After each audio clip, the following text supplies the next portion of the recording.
Hindi na mailap mga idol, oh. Ito yung nahuli ko noong November 7, isang buwan na mahigit mga idol. Magagamit na to sa next season. Pwede itong gawin pa natin mga idol. Bata pa rin to mga idol, ano pa lang to, dumalaga. Ayan, oh. Gusto pang lumipad, pero may maamo na to mga idol. Ayan, oh. Nahawakan na.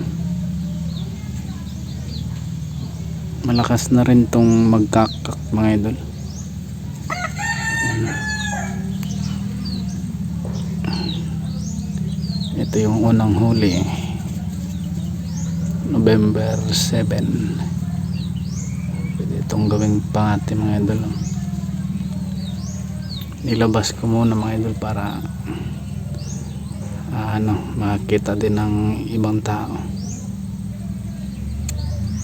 Update lang mga idol. Walang huli kanina, nagpandaw ako, walang huli. May tao din kasi doon sa area mga idol, may nangunguha ng kahoy, panggatong. So yun lang muna mga idol.